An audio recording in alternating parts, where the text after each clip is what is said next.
Office of the Vice President. Ano naman tong Office of the Vice President? Kay Sara Duterte po ito, mga kababayan.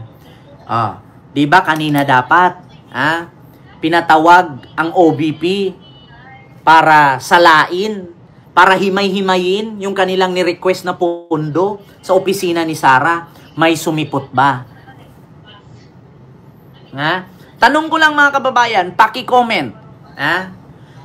Ang Office of the Vice President ba, sumipot ba sa Kongreso kanina? Para himay-himayin yung kanilang budget? May sumipot ba? Walang umattend. Bakit? Ikaw ba naman yung security niya kung saan siya pupunta? 7 million na ang naubos. Ikaw ba naman kung saan siya lumilipad, 20 million na ang naubos. Wala namang ginawang maganda sa bayan.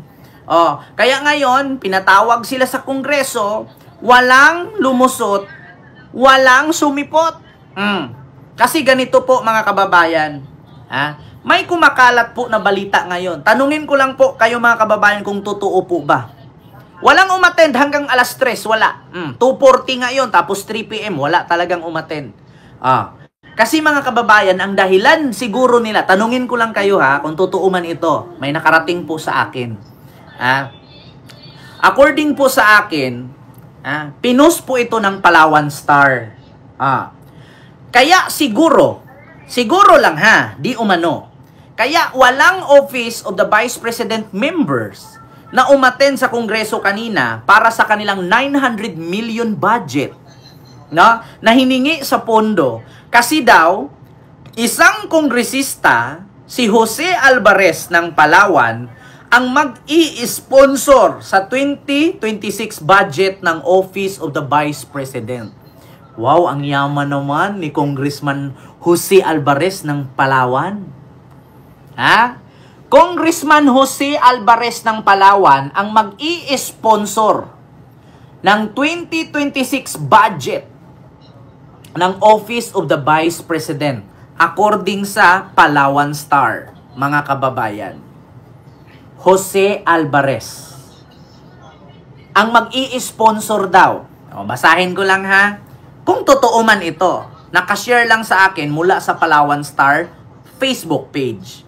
So ito po, si Congressman Jose Alvarez ng 2nd District ng Palawan ang tatayong 2026 budget sponsor ng Office of the Vice President. Ito ang inaanunsyo ni Office of the Vice President OVP, Asik Limuel Ortonio, na si Alvarez ang magiging budget sponsor sa budget deliberation ngayong Biyernes, September 12, 2025. Nako, ang yaman naman pala ni Congressman Alvarez.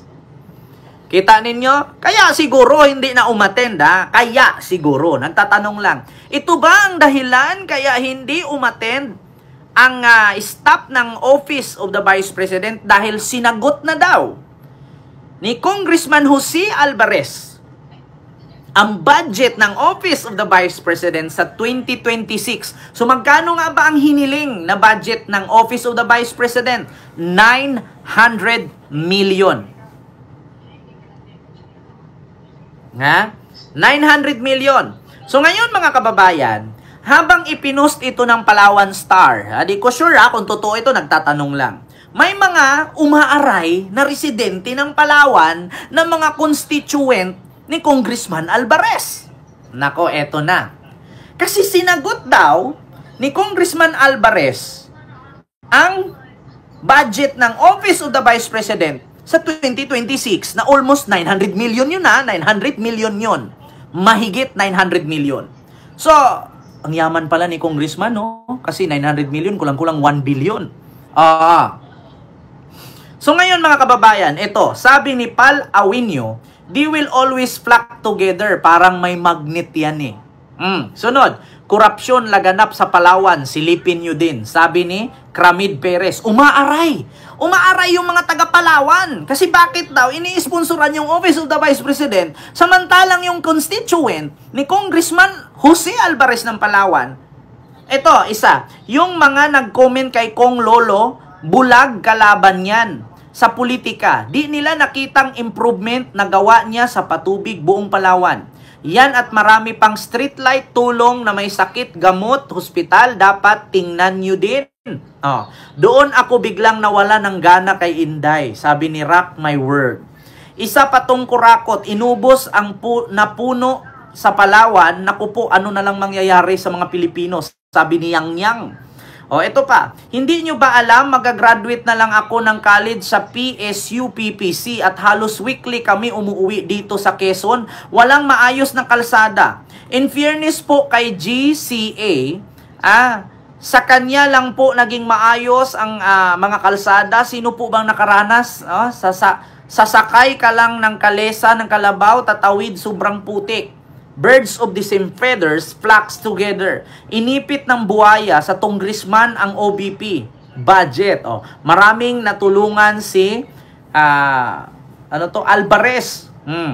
Hay nako, ubos na talaga mga puno at lupa sa Palawan, pati minahan, lulubog na ang Palawan sa baha. Ito, kamag-anak yan. The best kong Alvarez, Palawan Second District. Aba, strategic move.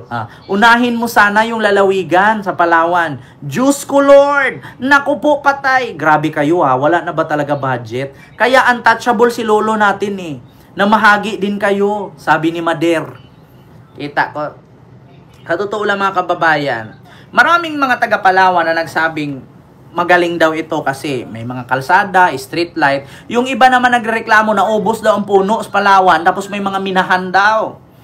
Hindi ko lang alam kaya di man ako taga doon. Kaya nagtanong ako, totoo ba? Nasasagutin ni Congressman Jose Alvarez. Jose Alvarez, totoo po ba? Nasasagutin niya ang budget ng office o the Vice President. Mahigit 900 million po yun. Kulang-kulang 1 billion po ang hinihiling na budget ng Office of the Vice President. Hindi ko lang sure kung lahat ng budget nila or yung 20 million lang na pamasahe ni Sara para sa 2026. Yun lang ang tanong ko. Yung 20 million ba o yung 900 million na kabuuhang budget?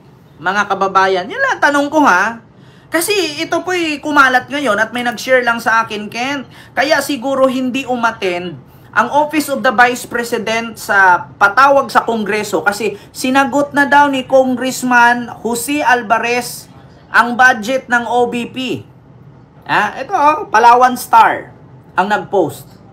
Mga kababayan. Buksan natin yung page nila Meron po silang 173 followers. Actually, lahat naman po ng post nila dito, magaganda naman. Wala namang sinasabing mali. Ayan yung mga paggamot, ayan yung mga computer system, yung natulong ni Congressman. Siguro page na support kay Congressman ito. Ayan mga kababayan, ayan mga sinishare nila. So mga tree planting. Maganda yung page nila yung Palawan Star. So baka naman, ako wala naman akong against kasi hindi man ako taga Palawan. Pero nagtatanong lang. Ano po ba ang sponsora ni Congressman? Yung 20 million na pamasahe ni Sara? O yung 900 million o kulang-kulang 1 billion na budget ng buong opisina ng Office of the Vice President? Yun lang ang tanong ko mga kababayan. Wala akong sinabing masama. Yung mga nag-comment lang ang sabi, ubos daw ang puno, may mga minahan daw.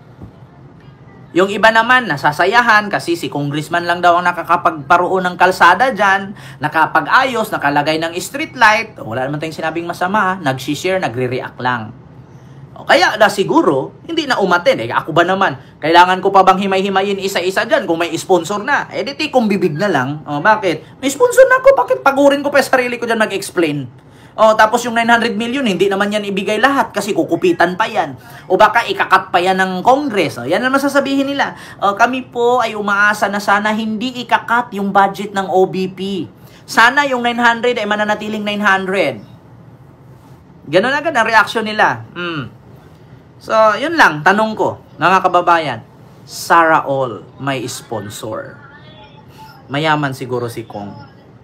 Sa bagay, kung mayaman nga naman, wala tayong magawa. Diba, Ma'am Mary Ann Suzuki? So, ito, yung sunod.